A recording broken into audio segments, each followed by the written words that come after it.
At 2:17, the East Corridor camera showed nothing unusual except for a small wooden toy horse resting against the palace wall. Toys were never allowed beyond the royal nursery. The royal guard on night rotation stopped mid-patrol and stared at the monitor. The corridor had been cleared 30 minutes earlier. No children were scheduled to pass through that wing tonight. He checked the movement log. One entry was missing. The corridor outside the internal security office remained silent in the deep hours after midnight, the kind of silence that belonged only to large palaces when the formal routines of the day had ended and the building settled into its guarded stillness. The royal guard stood beneath a low brass lamp fixed above the corridor console, the warm light reflecting faintly from the polished floor. His posture was steady, shoulders square, the red ceremonial uniform sharply pressed despite the late hour. On the security terminal before him, a list of corridor patrol entries scrolled slowly across the screen. Each entry represented a routine confirmation: time, patrol number, corridor designation, and verification code. Hundreds of entries passed every night across the palace network. Most of them were so ordinary that no one looked at them twice. But one line near the middle of the screen had forced the guard to stop reading. It had not been obvious at first. Only a narrow gap between timestamps, a difference of a few minutes that should not have existed. Palace patrol rotations were exact. Every corridor check was logged in sequence, and no patrol record was ever skipped. The guard leaned closer, the faint hum of the console fan the only sound around him. According to the log, the East Corridor had been checked at 0014. The next recorded entry appeared at 0022. 8 minutes missing. 8 minutes that the system insisted did not exist. Slowly, the guard accessed the internal audit layer, a function rarely used during normal watch. Lines of code and encrypted timestamps replaced the simple patrol list. The absence became clearer there. A record had been removed, not corrupted, not delayed, erased. Someone with authorized system credentials had deliberately cleared the patrol confirmation. The guard's eyes moved briefly toward the small object resting beside the console. A toy. It lay on the metal desk where he had placed it earlier, its bright paint slightly scratched from use. It belonged to the young royal child, a familiar object that should never have been anywhere near the East Corridor. That wing of the palace remained sealed after midnight, part of the formal security perimeter surrounding the private royal apartments. No child could have reached it without passing multiple controlled sections. Yet the toy had been found there only minutes earlier by a cleaning attendant who assumed it had been misplaced during the day. The guard studied the erased patrol log again. Palace logs inside the palace were not casual records. Every movement of the security teams was verified automatically by location beacons. To remove a record required direct access to the internal monitoring system. That level of access existed only for a handful of senior security personnel and certain administrative staff. The guard remained still for several seconds, listening to the quiet building around him. Far above, somewhere in the upper levels of the palace, a clock tower struck once, the distant sound passing softly through the stone structure. According to protocol, any tampering with patrol records required immediate escalation through the central command desk. The entire night watch would be alerted, and the palace security network would shift into full investigation mode. But the guard looked again at the toy beside the console.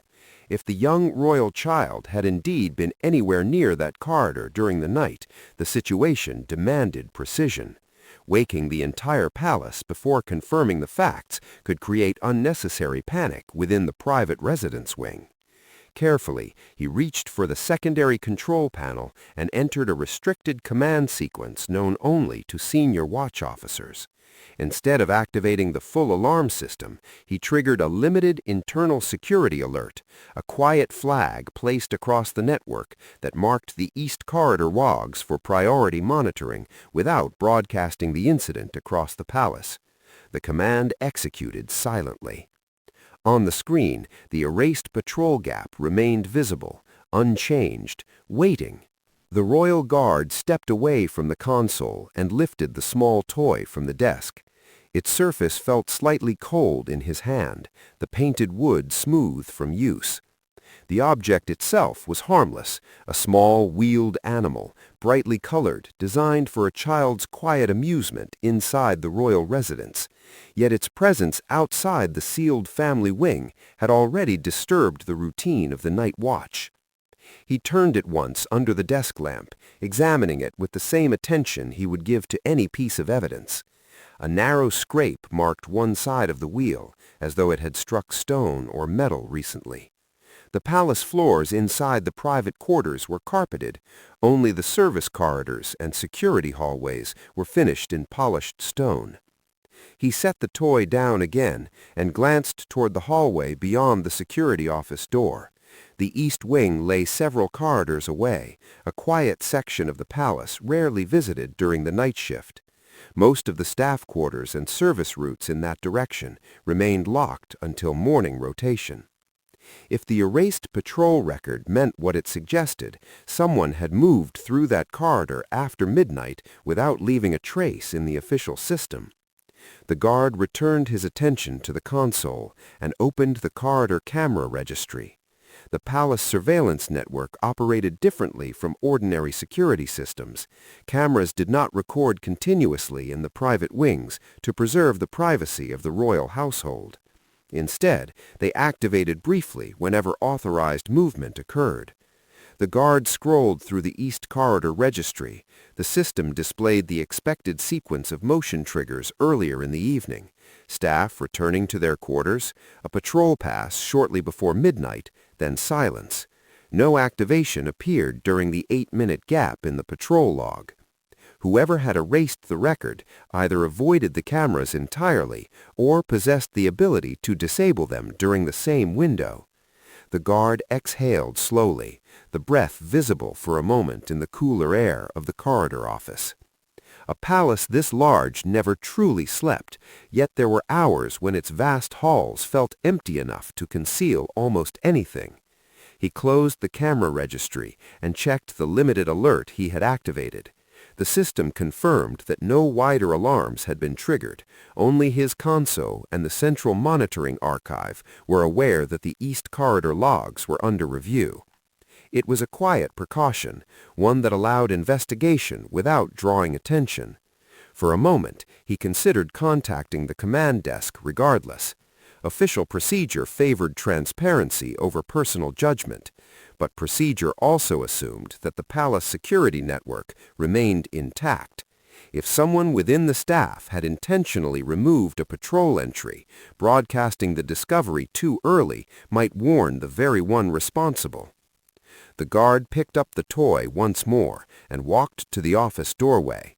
The corridor outside stretched long and dim beneath evenly spaced lamps. Far in the distance, the palace architecture turned sharply toward the eastern wing.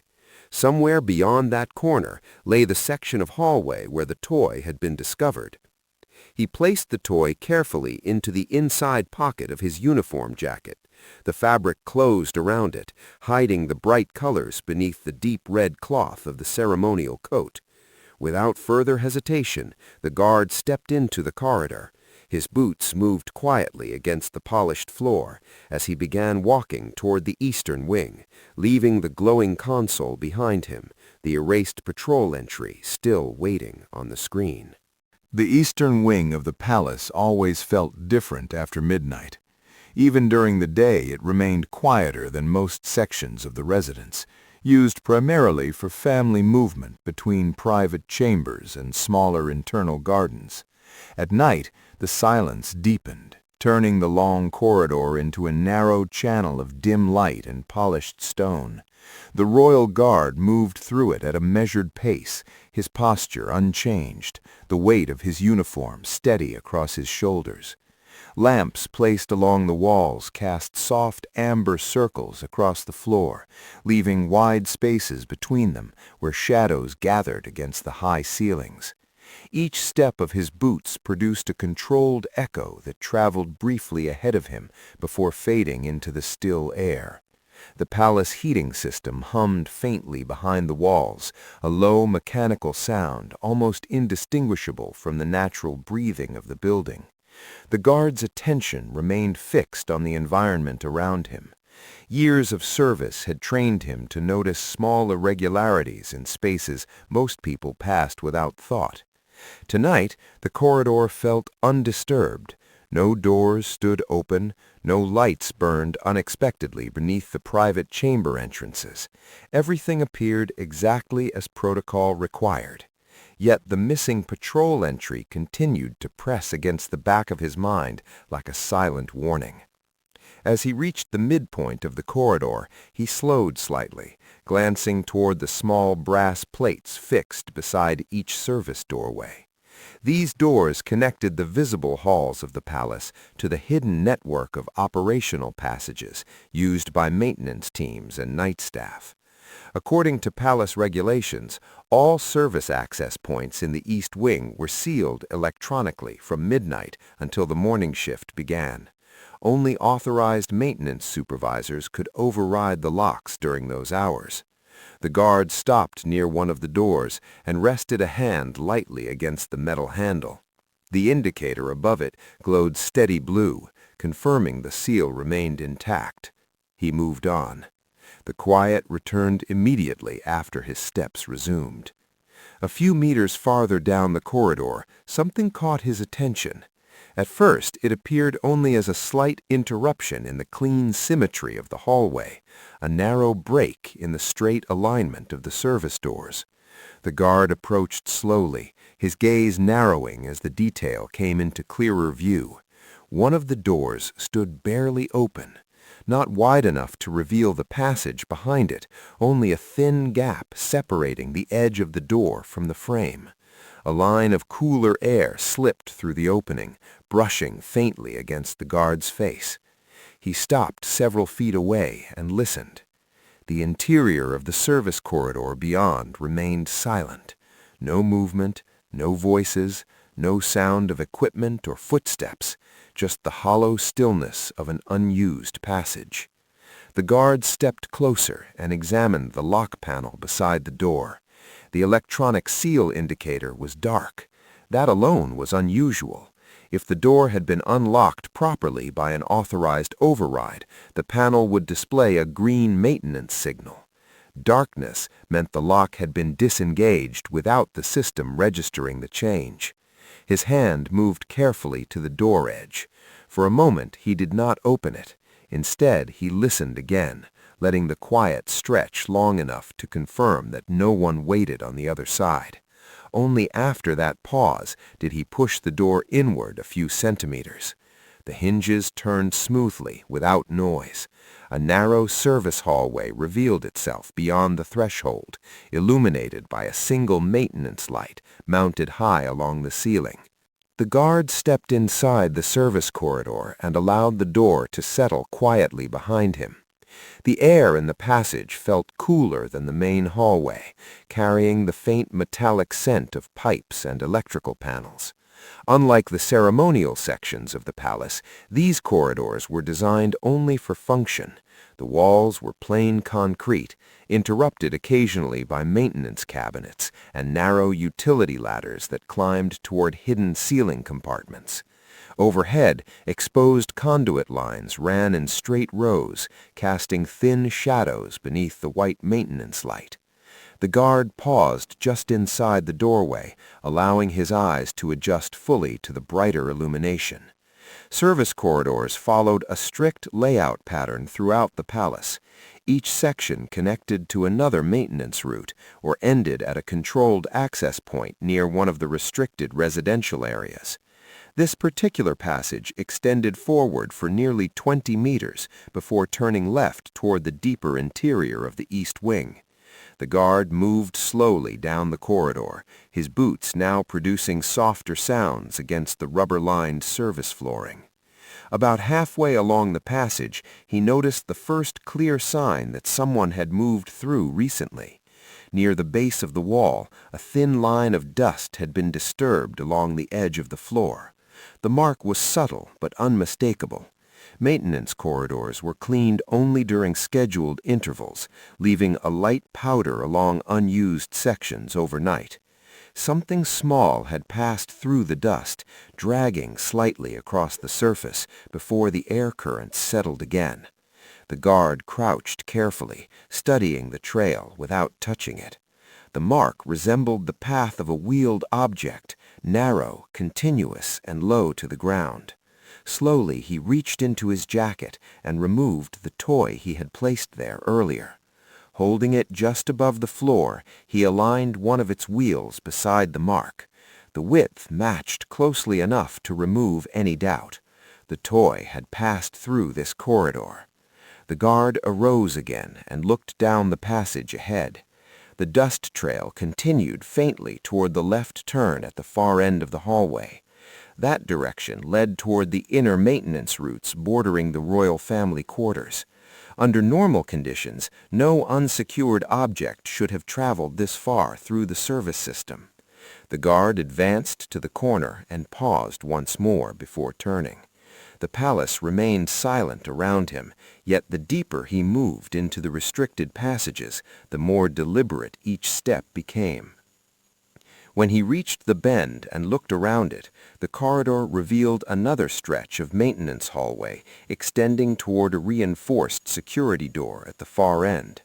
The door controlled access to a cluster of internal passages that connected several secured sections of the palace, including the private residence wing.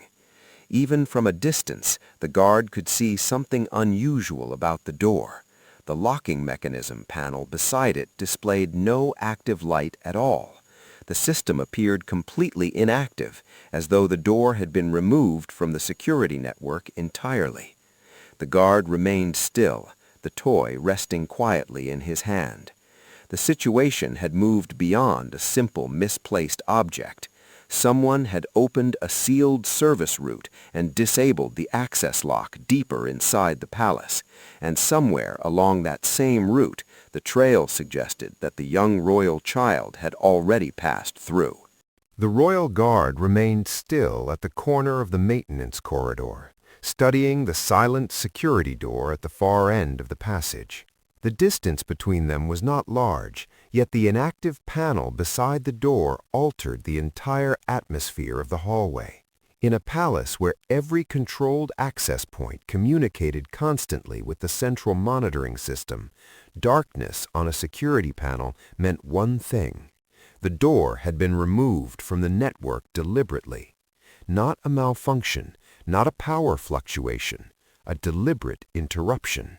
The guard's gaze moved slowly across the corridor floor again. The faint track in the dust continued toward the door, confirming that the wheeled toy had passed through the same route. That detail alone narrowed the possibilities to something deeply troubling. The young royal child had somehow moved through a sealed service system designed for staff maintenance, not for anyone from the family quarters. The guard slipped the toy back into his uniform pocket and approached the door carefully. The reinforced frame rose from floor to ceiling, thicker than the ordinary service doors behind him. These security gates were installed specifically to divide operational areas of the palace from the private residence sectors. Under normal conditions, the door would require a coded clearance from the central security network before opening. Tonight, the lock panel remained completely dark. No indicator light, no digital response. He reached the panel and examined the small access plate beneath it. The cover had been loosened slightly, enough to expose the internal wiring beneath the protective casing. Whoever had done this understood the system well enough to bypass the lock without triggering an automatic alarm. The guard straightened slowly, listening again to the quiet corridor. Somewhere beyond the door lay the inner service passages connected to the royal residence. If the child had continued through this route, the situation had already moved dangerously close to the most restricted sections of the palace. He considered the next step carefully. According to formal protocol, a security breach involving internal lock systems required immediate escalation. Activating the higher alert would trigger palace-wide monitoring, summoning additional guards, and notifying the command desk within seconds. The entire residential wing would be awakened. Every staff member on duty would be questioned before sunrise. The guard knew exactly how such a response would unfold. He had participated in similar investigations before. Yet this situation carried an added complication that the official manuals did not address clearly. The presence of the royal child within the corridor system would instantly shift the focus of the response. Panic could spread quickly through the private quarters if the palace security network suddenly declared a breach near the residence wing. The guard imagined the quiet sleeping chambers beyond the walls, the household staff, the royal family themselves, unaware of the fragile situation unfolding only a few corridors away. The wrong alarm at the wrong moment could turn a controlled search into chaos. His hand moved toward the small communicator mounted on his belt. For several seconds he held it there without activating the channel. His training favored strict adherence to command structure, but experience inside the palace had taught him that sometimes the first moments of a situation required judgment rather than procedure. The child's safety came first. Everything else could follow once the facts were clear. Slowly, he lowered his hand from the communicator and focused again on the disabled door in front of him. The guard placed one hand against the reinforced door and pushed gently. The heavy panel shifted inward without resistance, opening just enough to reveal the darker passage beyond. A faint draft moved through the opening, carrying the colder air of the deeper maintenance corridors. The guard stepped through and allowed the door to settle behind him. Though without power in the lock, it no longer sealed automatically. The new corridor felt narrower than the previous one, the ceiling lower, the lighting dimmer. Only a few maintenance lamps remained active along this stretch of passage, leaving long sections of shadow between them. Pipes ran close along the walls here, some warm to the touch, others carrying chilled water through insulated conduits. The environment was purely functional, a hidden circulation system beneath the more elegant architecture above. The guard advanced slowly, his attention shifting constantly between the floor and the spaces ahead. The dust trail appeared again after several meters, faint but still visible under the angled light. The same narrow wheel marks continued along the floor, confirming the toy had been dragged or rolled deeper into the corridor system. At one point, the trail wavered slightly, as if the object had been pushed unevenly across the surface by unsteady hands. The guard paused briefly at that section of the floor. A child moving alone through a maintenance passage would likely move unpredictably, stopping often, changing direction without reason. The marks supported that possibility. Yet another detail troubled him. The service door behind him had not merely been unlocked, the security panel had been physically opened and the internal system disconnected. That was not the action of a wandering child. Someone else had interfered with the lock earlier in the night, someone with knowledge of the palace infrastructure. He continued forward until the corridor opened slightly into a small junction where three narrow maintenance routes intersected. The dust trail curved toward the left-hand passage, where another dim light flickered weakly above the ceiling panel. The guard stopped in the center of the junction and listened again. The deeper corridors of the palace often carried distant sounds through the pipe system, vibrations from mechanical rooms, faint echoes of ventilation fans. Tonight there was something else, very faint, almost indistinguishable from the airflow itself. A small sound, not mechanical, not part of the building. He held his breath to confirm it. The sound came again, softer than a whisper. A brief movement somewhere down the left corridor, followed by the quiet scrape of something touching the floor. His body tensed automatically, the reaction of long training responding before conscious thought. If the sound belonged to the child, the situation was still recoverable. But the disabled security door behind him suggested the possibility of another presence somewhere inside the same passage system. The guard moved carefully into the left corridor, his steps slower now, each one measured against the fragile silence ahead. Somewhere in the dim maintenance passage beyond the next turn, the faint sound appeared again, small, unsure, and unmistakably human. The royal guard slowed his pace as he moved deeper into the narrow maintenance corridor, allowing the silence to settle again before taking the next step. The faint sound he had heard moments earlier had vanished, absorbed into the steady hum of ventilation lines above the ceiling panels.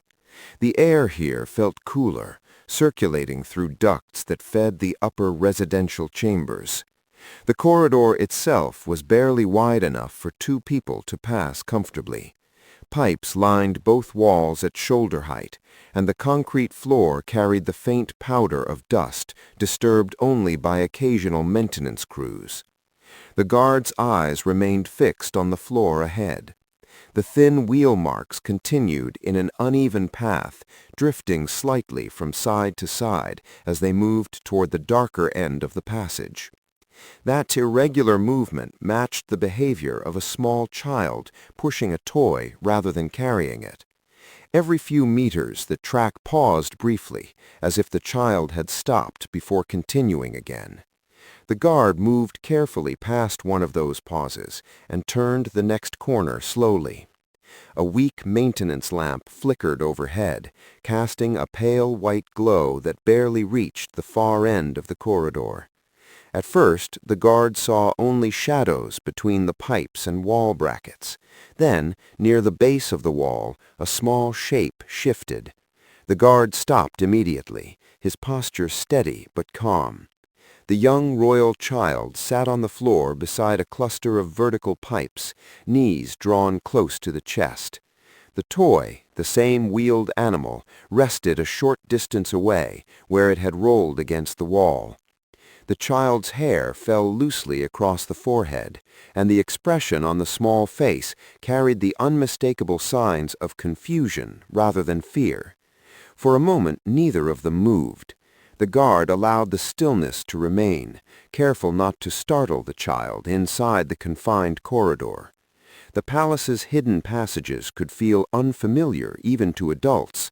For a child, they must have seemed like an entirely different world beneath the home they knew. The guard lowered himself slightly, reducing the height difference between them, while maintaining the composed posture of his uniformed presence. The red ceremonial coat caught the faint light, its color familiar to anyone living inside the palace. The child recognized it immediately. Small hands relaxed slightly against the knees. The guard spoke only a few quiet words, his voice low enough not to echo through the narrow corridor. "You came a long way." The child glanced toward the toy resting against the wall and then back at the guard, as though only now realizing how far the journey had carried them. The guard retrieved the toy slowly and placed it gently beside the child before standing again.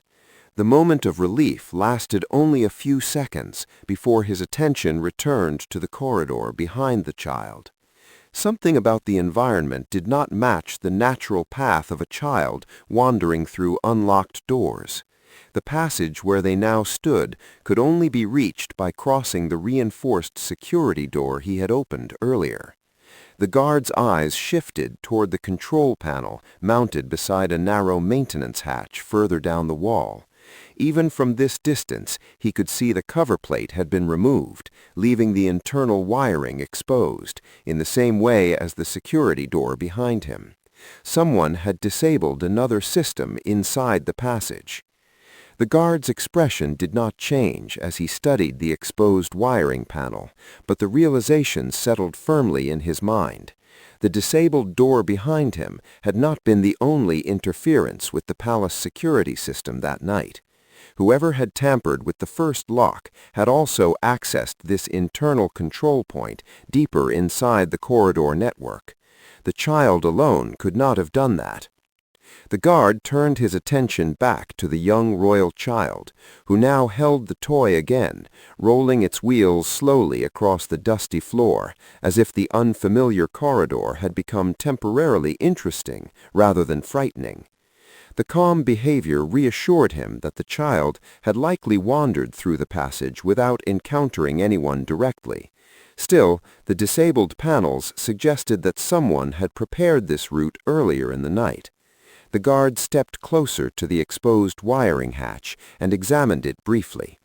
The internal safety switch controlling the nearby security door had been disconnected with careful precision. The wires were not cut, they had been unclipped from their connectors and folded aside. That level of care suggested familiarity with the palace infrastructure rather than reckless interference. A staff member with maintenance clearance could perform such work easily. The question was why anyone would do it at all. The guard replaced the hatch cover loosely to prevent further exposure and turned back toward the child. The safest course now was clear. The child needed to return immediately to the private residential wing before the palace staff began their morning routines. The longer the absence continued unnoticed, the greater the risk of confusion or panic among the household. He crouched again and extended a steady hand. The child accepted it without hesitation, rising carefully to their feet. Together they began walking back through the corridor, the guard adjusting his pace to the shorter steps beside him. The toy rolled quietly across the floor between pauses as the child pushed it along the path they had taken earlier. As they reached the corridor junction again, the guard listened carefully to the surrounding passages. Nothing moved in the darkness beyond the dim maintenance lights. Whoever had interfered with the security systems was not present now, yet the evidence remained in the disabled panels and erased patrol log waiting back at the console. When they passed through the reinforced door again, the guard paused briefly to examine the exposed wiring plate beside the lock. The same careful tampering was visible there as well. Someone inside the palace had deliberately opened this hidden route before midnight and then erased the patrol record that might have revealed the activity. The guard closed the door behind them and guided the child back into the quiet east corridor. The warm lighting and polished floors returned instantly, a stark contrast to the cold concrete passages beneath the palace walls. The residential wing remained silent, the household still asleep. Within minutes, the guard escorted the child safely toward the private family quarters. Yet even as the immediate danger passed, one fact remained impossible to ignore. The palace security system had been bypassed from within, and before dawn, someone would have to answer for it. The palace remained quiet as the royal guard escorted the young royal child through the eastern corridor toward the private residence wing. The polished floor reflected the soft golden light from the wall lamps, and the heavy doors leading to the family quarters stood closed in orderly silence. In these hours before dawn, the residence section of the palace often felt like a world suspended between night and morning, where the usual rhythm of staff movement had not yet begun. The guard walked steadily beside the child, adjusting his pace to match the smaller steps. The toy rolled quietly along the floor when the child nudged it forward, its wheels producing a soft clicking sound against the stone. When they reached the final corridor leading to the private apartments, a member of the household night staff stood watch near the entrance. The attendant looked up with visible surprise at the sight of the child emerging from the main hallway rather than the interior quarters. The guard raised a calm hand before the attendant could speak, signaling for quiet. No alarm had yet spread through the residence, and there was no reason to disturb that calm now. The attendant opened the door to the family wing without question, recognizing the guard's authority and the seriousness in his posture. Inside, the environment changed immediately. The floors were carpeted, the lighting softer, the air warmer.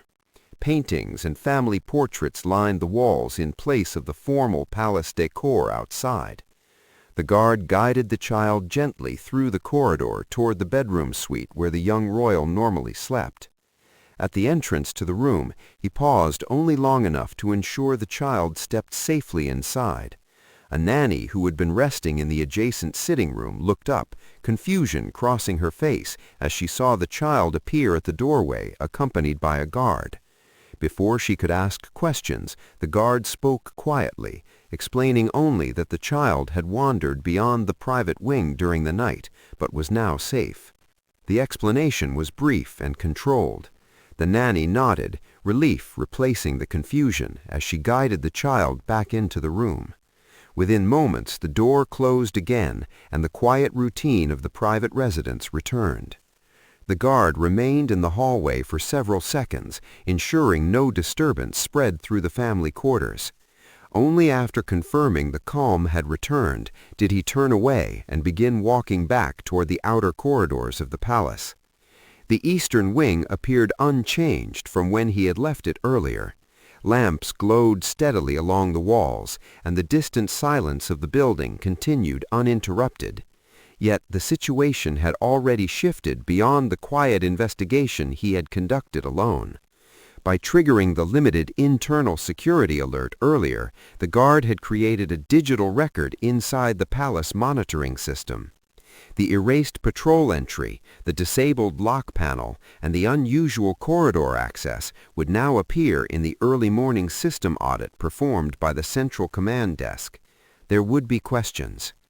The guard returned to the internal security office, where the console screen still displayed the incomplete patrol log.